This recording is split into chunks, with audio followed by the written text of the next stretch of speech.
나의 자유보다 더 소중한 것. 이 말씀의 제목으로 주의 음성을 나누었으면 합니다. 여러분, 교회라는 것, 교회는 참 신비로운 공동체라고 하는 생각을 종종 가져보게 되는데요. 사실 여러분, 세상에서는 어쩌면 서로 전혀 만날 이유가 없던 그런 사람들이 예수 그리스도 안에서 믿음의 한 형제요, 한 자매가 됩니다. 서로 성격도 다르고, 나이도 다르고, 자라온 환경도 다르고, 각기 믿음의 연수도 다 다릅니다. 어떤 사람은 믿음 생활이 오래되어서 성경에 대한 해박한 지식이 깊은 사람이 있는 반면, 또 어떤 사람은 이제 갓 예수를 믿기 시작해서 아직은 믿음이 연약한 이들도 교회 안에 있지요. 자, 그런데 문제는 이렇게 서로 다른 사람들이 한 공동체 안에서 모이게 되면 자연스럽게 무엇이 발생하느냐? 갈등이 생깁니다. 갈등이. 나는 괜찮은데 저 사람은 왜 그렇게 예민하대? 믿음이 있으면 좀 자유롭게 하면 되지 않나? 왜 자꾸 눈치를 보며 살지? 기타 등등. 사실 오늘 본문의 고린도 교회가 바로 그런 교회였었습니다. 여러분, 고린도 교회는 참 특별한 교회예요. 은사가 풍성했던 교회였고 성령의 역사도 강력하게 있었던 그런 교회였습니다. 자, 그와 동시에 그 교회는 참으로 문제가 많았던 교회이기도 했습니다. 교회 안에 끊임없는 분쟁이 발생했고, 심지어 교회 안에 음행의 문제가 있었고, 성찬의 문제가 있었고, 예배의 질서가 깨트려지는 일들도 있었고, 여러 가지 문제가 끊임없이 있어서 바울은 이 문제를 해결하고죠, 고린도 전서와 후서를 통해서 이 서신을 통해 그 문제를 바로잡기를 원했던 것이죠. 자, 오늘 본문은 특별히 우상의 제물을 먹는 문제를 여러분 다루고 있습니다. 우상의 제물을 먹는 문제. 여러분, 고린도는 당시 우상 숭배가 만연했던 그런 도시로 알려져 있는데요. 사진을 한번 보시면 고린도 지역의 여러분 지도를 한번 볼 수가 있습니다. 왼쪽에 동그랗게 쳐 있는 것이 오늘날의 터키이고요. 또 여러분 왼쪽 편에 있는 것이 이탈리아입니다. 그리고 가운데가 여러분 아래에 보면 그리스와 아테네 그것이 위치해 있는데요. 이 고린도 지역은 어디 있을까요? 그리스와 아테네 사이에 그 아래 항구 도시에 위치해 있음을 우리가 보게 되죠. 지중해를 끼고 있는 그런 나라이기도 합니다. 자, 여러분, 오늘날도 그렇지만 이 항구 도시는 현금이 많이 오고 가는 도시일 뿐만 아니라 여러분 향락이 많이 여러분 번성하게 된 도시이기도 합니다. 그리고 이 항구 도시일수록 수많은 우상들이 드글드글하기도 하죠. 그건 우리나라도 예외가 아니에요. 항구 도시에 가보면 가볼수록 더 많은 우상들이 그곳에 많음을 여러분 보게 되는데요. 이 고린도라는 도시도 마찬가지였습니다. 다양한 신을 섬기는 신전들이 이 고린도라고 하는 지역에 있었던 것 같아요. 그리고 이 제사를 드린 후에는 남은 음식을 함께 나누어 먹는 일들이 당시 고린도에는 관행이자 문화였던 것으로 보입니다. 그리고 심지어는 이 제사 때 드려졌던 수많은 음식들이 시장에 유통이 되어서 이렇게 판매되기도 했었다고 합니다. 자, 그런데 이러한 일로 인해서 고린도 교회 내에 분쟁이 발생한 것입니다. 어떤 사람은 이렇게 말합니다. 우상은 아무것도 아니잖아. 하나님 한 분밖에 없는데 뭐가 문제야? 우상의 제물? 그건 아무것도 아니야. 그냥 고기일 뿐이잖아. 라고 말하는 사람들이 있었어요. 근데 반면 어떤 성도들은 우상의 제물에게 드려진 그 음식을 먹는 것을 보면서 마음이 괴롭기 시작했습니다. 저것은 우상에게 드려졌던 음식인데 저걸 먹는 것은 마치 믿음을 배반하는 거 아니야? 양심의 꺼리낌이 되는 것 같아. 이런 생각을 가진 성도들도 있었던 것이죠. 그러다 보니까 교회 안엔 이 생각 저 생각의 차이로 인해 갈등이 발생했습니다. 믿음이 강하다고 생각하는 사람들은 신앙의 자유를 주장했고요. 믿음이 연약한 사람들은 그로 인해 상처를 받게 되는 것이죠. 자, 그런데 이런 상황 속에서 바울은 놀라운 결론을 하나 내는 것입니다. 어느 편이 옳은가를 바울은 결론 내리지 않았어요. 누가 더 과연 바른 지식을 가지고 있는 것인가 라고 묻지도 않았습니다. 바울은 더 중요한 질문을 이렇게 던집니다. 나의 그 자유로운 그 행동이 믿음의 형제를 살리고 있는 것인가? 아니면 나의 자유로운 그 행동이 이웃을, 믿음의 형제를 넘어지게 하고 있는가? 이것을 묻고 있습니다. 이것은 하나님도 우리에게 동일한 질문을 하시는 것 같아요. 여러분들은 믿음에 관한 지식을 바르게 가지고 계십니까? 그리고 그에 대한 합당한 자유를 누리고 계시나요? 그렇다면 그 자유, 그 지식을 가지고 나는 주님을 사랑하며 이웃 사랑을 하는 일에 아름답게 활용하고 있는가를 하나님은 우리에게 오늘 본문을 통해서 여러분들에게 묻고 계시는 것 같습니다. 저는 오늘 말씀을 통해서 하나님께서 우리 공동체를 더 아름답게 세워주시는 그 은혜를 오늘 이 본문의 말씀을 통해 주시게 되기를 바랍니다. 요즘 정치적으로 예민한 시기라서 나의 자유보다 더 소중한 것 하니까 무슨 정치적인 메시지를 목사님이 하시려는가 보다. No, 아닙니다. 저는 오늘 본문을 통해서 세 가지 키워드를 가지고 본문을 한번 살펴보려고 합니다. 첫째는 지식, 둘째는 자유, 그리고 세 번째는 사랑이라는 키워드입니다. 같이 해볼까요? 지식, 자유, 사랑. 자, 먼저 지식을 한번 볼까요? 자, 오늘 1절을 보면 바울은 의미심장하게 1절을 이렇게 시작을 합니다. 같이 읽어보죠. 우상의 제물에 대하여는 우리가 다 지식이 있는 줄을 아나 지식은 교만하게 하며 사랑은 덕을 세운다고 말합니다. 참 유명한 말씀이에요.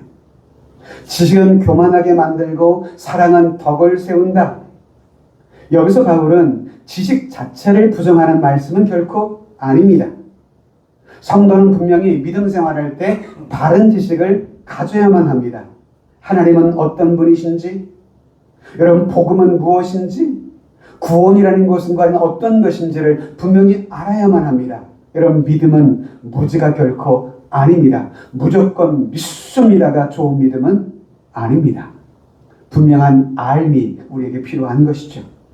호세아서에 보면 호세아 선지자도 이런 말씀을 우리에게 전하잖아요. 내 백성이 지식이 없으므로 망하는도다.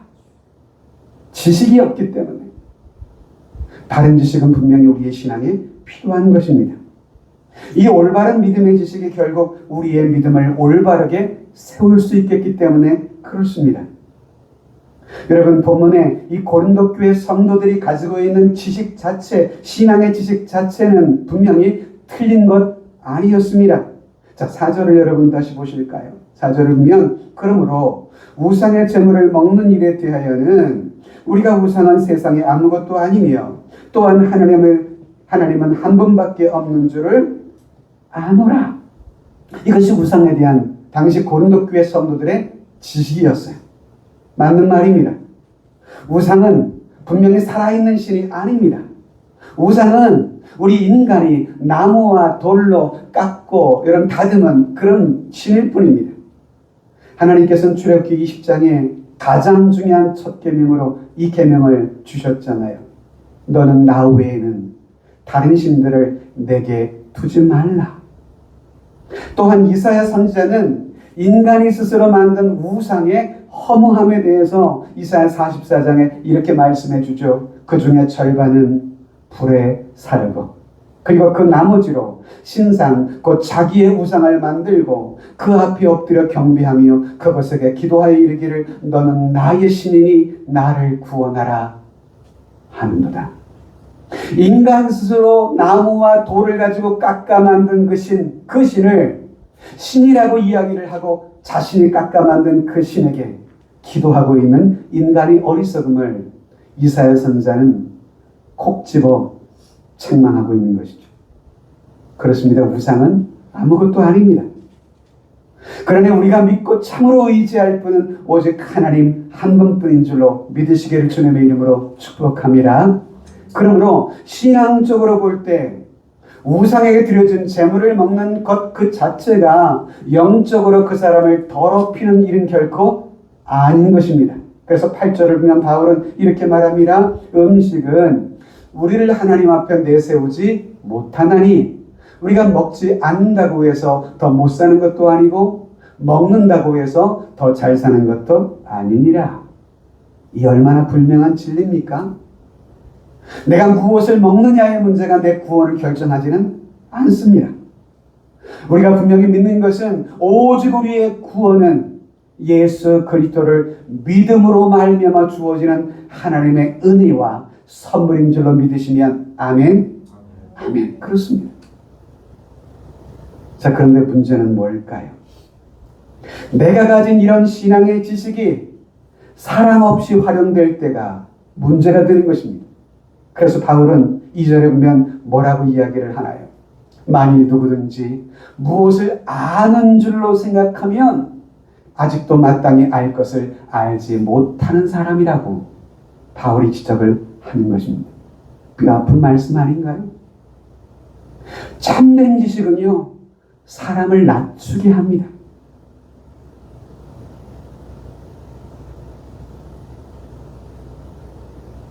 많이 알면 알수록 더 겸손해집니다. 많이 안다고 생각하는 그 사람, 사실은 아직 제대로 모르는 사람일 수밖에 없는 거죠. 많이 알면 알수록 우리는 더욱더 겸손하게 됩니다. 왠지 아세요? 안다는 것이 내 분야의 알매만 국한될 수밖에 없잖아요. 여러분, 세상에 수많은 학위를 가진, 박사학위 가진 자들이 많잖아요. 그분들이 자신의 전공 분야에 있어서만 박사일 뿐이지 다른 모든 분야의 박사는 아니거든요. 그래서 참으로 자기 분야의 전문가일수록 그들의 삶의 태도가 어떤 줄 아세요? 겸손할 줄 알아요. 내가 알면 알수록 모르는 것이 더 많다는 것을 역설적으로 깨닫게 되기 때문에 그렇습니다. 그래서 타인을 배려하고 겸손하게 살아가는 거죠. 그래서 많이 아는 사람일수록 내가 옳다고 주장하기보다도 다른 사람들을 먼저 생각하고 배려하며 살아가게 된다는 것이죠. 그런데 우리는 종종 내가 가진 그 얄팍한 지식을 자신을 드러내고 자신을 자랑하는 도구로 사용하려고 하는 그런 마음을 가질 때가 있습니다. 그래서 교회 안에서 그런 건 믿음이 없는 사람이라 하는 말이지 아직도 그런 수준이야? 아니, 그건 율법주의적인 생각이야 라고 말하는 겁니다. 여러분, 우리 성도로서 신앙생활할 때, 특별히 교회 생활할 때 가장 무서운 신앙생활의 대적이 무엇인지 아세요? 우리가 정말 경계해야 할 우리 신앙의 적, 그것이 영적 교만입니다. 같이 해보실까요? 영적 교만. 이것이 우리가 정말 경계해야 할 적이에요. 기도 많이 한다고 하는 교만, 성경을 나보다 조금 더 안다는 교만, 오래 믿어서 교회 생활을 너무도 잘한다는 이런 교만.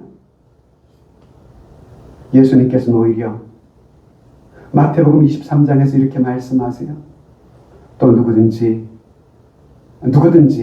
자기를 높이는 자는 낮아질 것이고 누구든지 자기를 낮추는 자는 높아지리라고요. 참 이게 쉽지 않은 말씀 같아요. 저도 이전에 목회할 때 교회 직분자를 세울 일이 있었습니다. 직분자를 세우는 것은 교회에 참 축복된 기회가 되기도 하는데요.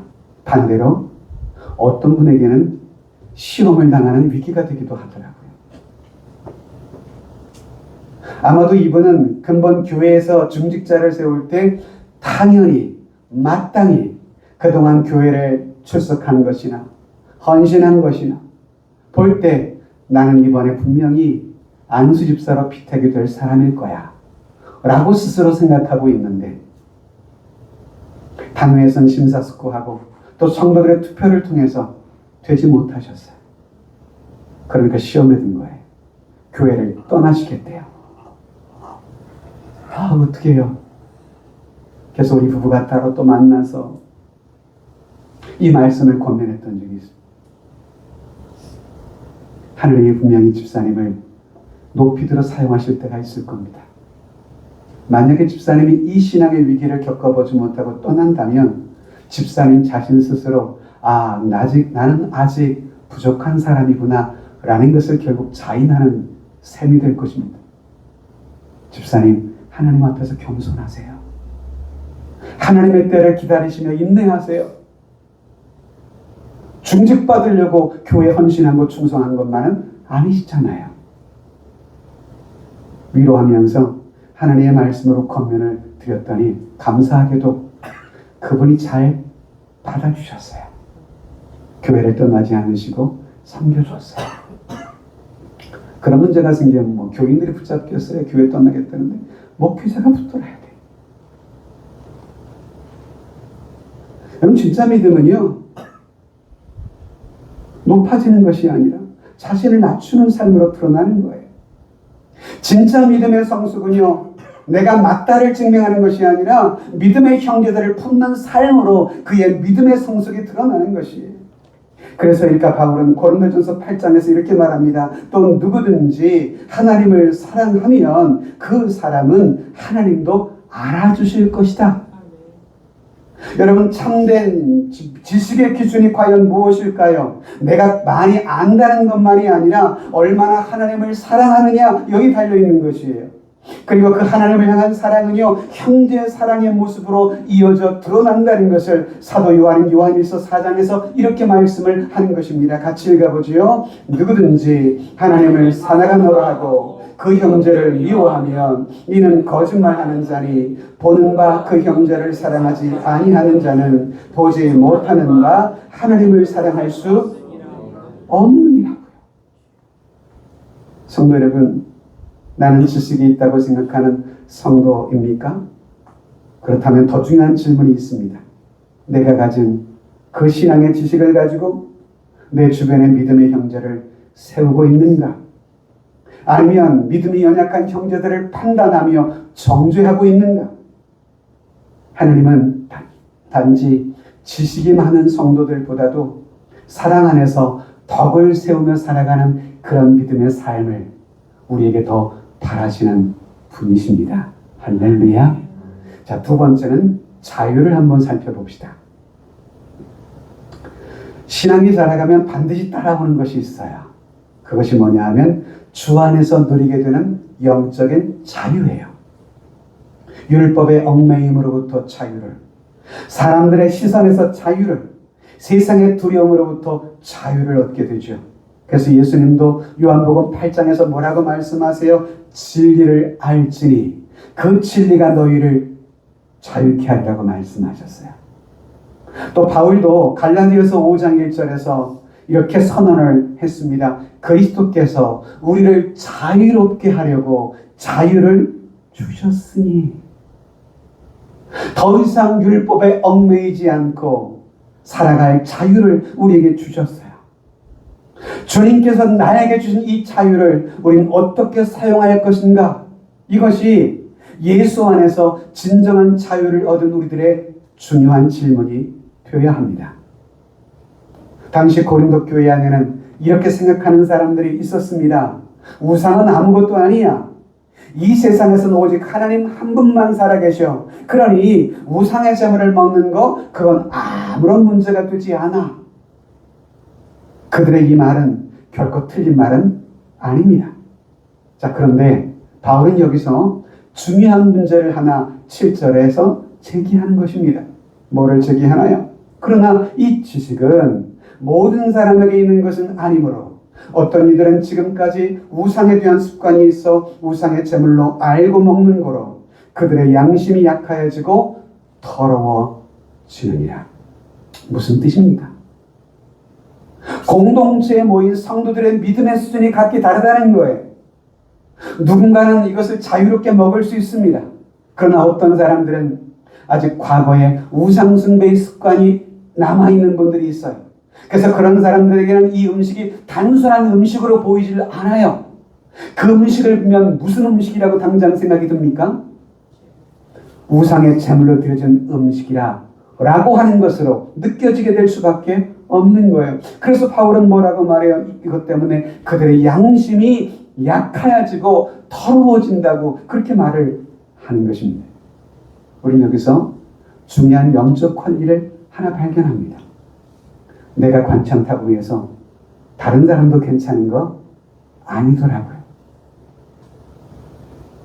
여러분 기억하실 것은 믿음은요, 개인적인 것입니다. 그러나 여러분 신앙 생활은요, 공동체적인 특성을 띌 수밖에 없어요.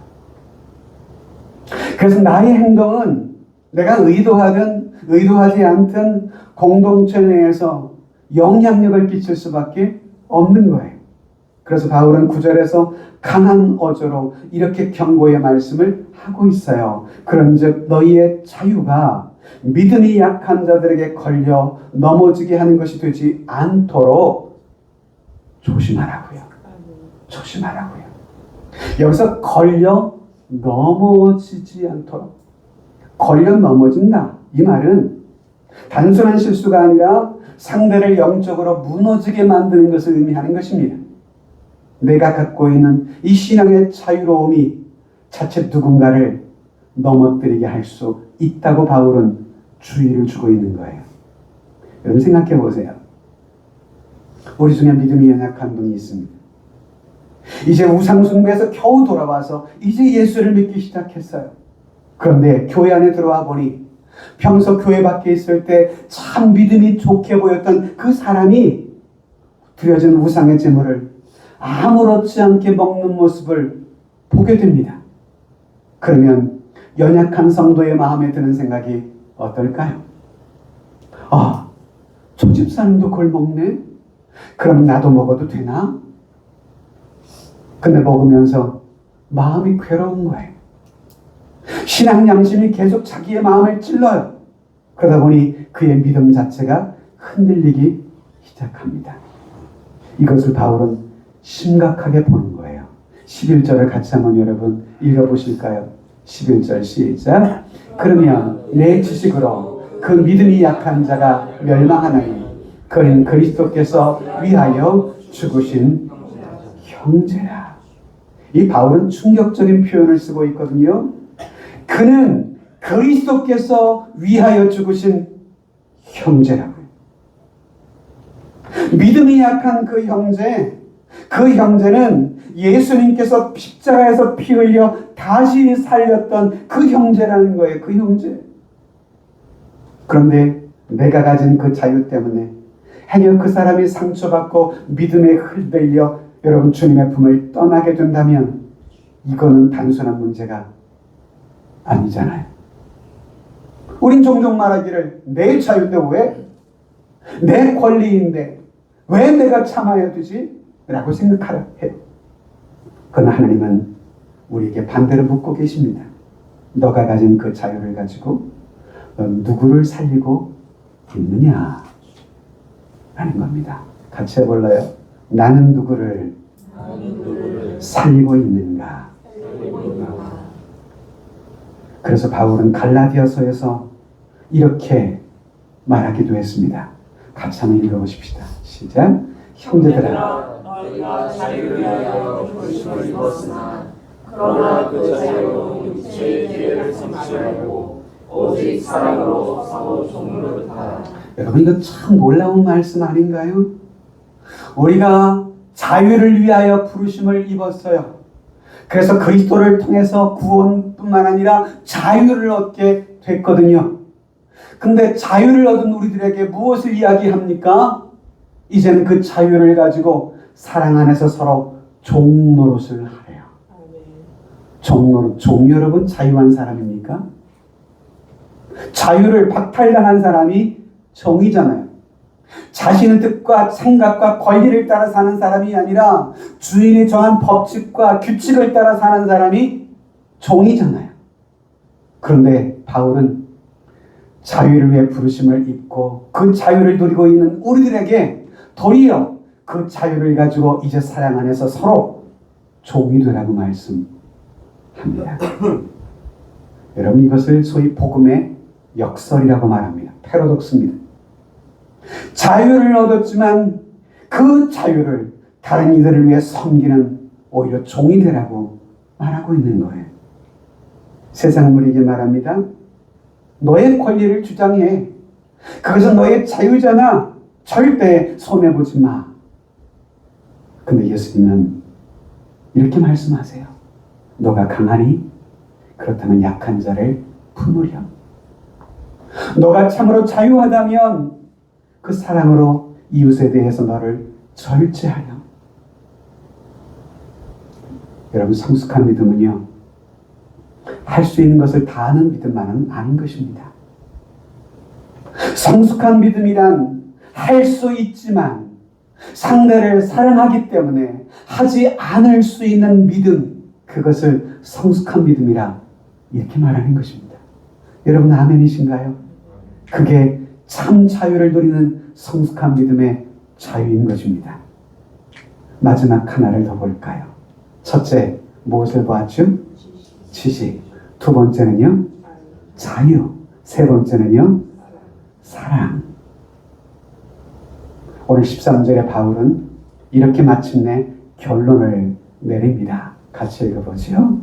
그러므로 만일 음식이 내 형제를 실족하게 한다면 나는 영원히 고기를 먹지 아니하여 내 형제를 실족하지 않게 하리라. 이 얼마나 놀라운 고백일까요? 바울은 이렇게 말하지 않습니다. 내가 맞는데, 내 생각에 틀리지 않는데 내가 왜 양보를 해야 되지? 이렇게 말하지 않았어요. 저 사람의 믿음이 약하잖아. 차라리 내가 그 음식 먹지 않을게. 그 형제를 내가 구할 수만 있다면, 살릴 수 있다면 내 자유를 차라리 내가 포기하겠다. 이 이야기를 지금 하고 있는 거잖아요. 이것이 여러분, 형제를 향한 참 사랑 아닐까요? 사랑은 단지 권리를 주장하는 것이 아니라 상대를 위해 내 생각, 내 권리, 내 자유를 기꺼이 내려놓을 수 있는 것. 여러분, 이 모습을 가장 먼저 우리에게 보여주신 분이 누구이실까요? 예수 그리스도셨습니다. 그분은 하나님의 아들이십니다. 하늘의 모든 영광과 권세를 가지신 분이셨습니다. 그러나 그분은 그 모든 것을 비우시고 낮고 낮은 인간의 모습, 당신께서 지으신 피조물의 형상을 입고 이 땅에 오셨습니다. 왜? 저와 여러분들을 위해서 자신을 비우셨던 거예요. 그래서 빌립보서 2장에서 바울은 이렇게 이야기합니다. 오히려 자기를 비워 종의 형체를 가지사 사람들과 같이 되셨고, 이게 주님의 모습이셨잖아요. 그리고 그분은 이 땅에 오셔서 골고다의 십자가에 이르기까지 가셨습니다. 왜일까요? 저와 여러분 모두를 살리시기 위하셨습니다. 십자가에 매달리셨을 때 사람들은 조롱합니다. 침뱉습니다. 너가 정말 하나님의 아들이라면 그 십자가에서 내려와 보란 말이지. 침뱉으며 모욕했습니다. 주님은 그 자리에 당장 내려오셔서 그래, 내가 하나님의 아들이잖아, 봐라 말이지, 이렇게 과시하실 수 있으셨어요? 하지 않으셨습니다. 왜요? 자신의 자유, 자신의 권리, 자신의 능력이 있으셨던 분이지만 저와 여러분들의 구원을 위해 끝까지 십자가에서 참으시고 죽임당하신 분이세요. 바울은 이처럼 자신이 만난 그 예수님의 십자가 사랑을 기억하고 있는 것입니다. 그래서 바울은 말하는 것입니다. 예수님께서 저 형제를 위해 친히 죽으셨는데 그 형제를 위해 내가 고기 한 점 못 참겠는가 말이지. 이 마음을 갖고 있는 거예요. 여러분, 교회는요, 옳고 그름만을 따지는 것 아니에요. 교회는요, 서로를 살리는 곳이 되어야 돼요. 할렐루야. 교회는 누군가 믿음이 약하면 때로 기다려줄 줄도 알아야 돼요. 넘어지면 때로 여러분들의 손을 내밀어서 붙잡아주고 일으켜주는 곳이어야 돼요. 교회는 누군가 상처를 받으면 품어주는 곳이 되어야 해요. 그래서 바울은 로마서 14장에서 이렇게 로마 교회 성도들에게 이야기를 하고 있잖아요. 그러므로 우리가 화평의 일과 서로 덕을 세우는 일을 위하여 힘쓰나니, 이것이 우리가 교회 안에서 함께 힘써야 할 삶이 아닐까요? 교회의 목표는요, 누구를 굴복시킴으로 승리를 얻는 것이 아닙니다. 교회는 서로를 세워가는 것, 그것이 교회의 목표와 중요한 핵심 가치, 코어 밸류가 되어야 합니다. 교회의 모든 봉사, 교회의 모든 헌신의 핵심적 가치는 서로 사랑 안에서 섬기며 세워가는 것입니다. 할렐루야. 자, 오늘 하나님께서는 우리에게 세 가지를 통해서 말씀하셨습니다. 첫째는요, 지식이 나는 있는 사람인가. 바른 믿음의 지식은 분명히 필요합니다. 그러나 그 지식이 자칫 교만이 되어서는 안 됩니다. 지식은 사랑으로 활용될 때 참 지식의 가치는 드러날 수밖에 없지요. 두 번째는요, 너희에겐 자유가 있는가? 우리 복음 안에서 이미 자유를 얻은 사람들입니다. 그런데 이 자유는 절제될 때의 자유의 가치는 드러나게 되는 것입니다. 만일 나의 어떤 그 자유가 누군가를 시험에 빠뜨리고 넘어뜨리게 한다면 그것은 하나님께서 우리에게 말씀하시는 진정한 자유는 아닌 거죠. 마지막 세 번째는요, 여러분들에게는 사랑이 있는가? 좀 하나님이 가장 소중하게 보시는 것이 바로 이 질문이 아닌가 싶어요. 사랑이 있는가? 고린도 교회를 향한 이런 이 편지에서 고린도전서 13장을 가보시면 우리가 너무도 잘 아는 사랑장이 나오잖아요. 그 고린도 교회를 향해서 바울은 이렇게 1절에 이야기를 합니다. 같이 읽어보죠. 내가 사람의 방언과 천사의 말을 할지라도 사랑이 없으면 소리나는 구리와 울리는 꽹과리가 되고, 아무리 지식이 많고 은사가 있고 능력이 있다고 할지라도 사랑이 없으면 아무것도 아니라. 공동체 안에 믿음이 연약한 이들이 언제나 있습니다. 신앙생활에 아직 익숙하지 않은 미숙한 분들도 계십니다. 그런데 여러분 기억합시다. 그분들 또한 예수님께서 피 흘려 죽으신 우리와 동일한 믿음의 한 형제요 자매라는 거. 그래서 우리는 서로 배려해야 합니다. 서로 때로는 기다려줄 줄도 알아야 됩니다. 그리고 서로 사랑의 품으로 품어줘야만 합니다. 내가 가진 자유를 행사하려 하기보다 믿음 안에서 하나 된 형제자매들을 더 소중히 귀히 여기며 살아가야 하죠. 전 우리 세종하람교회가 이처럼 서로를 더욱 소중히 여기며 귀히 여기고 서로 세워가는 아름다운 믿음의 공동체가 되기를 주님의 이름으로 축복합니다. 우리 주님께서 저와 여러분들에 대해 오래 참아주셨듯 우리도 서로에 대해서 오래 참아주면 얼마나 좋을까요? 주님께서 우리를 품어주셨듯 우리 또한 서로를 품어주면 얼마나 좋을까요? 전 우리 세종하람교회가 그러한 교회가 되기를 주님의 이름으로 축복합니다.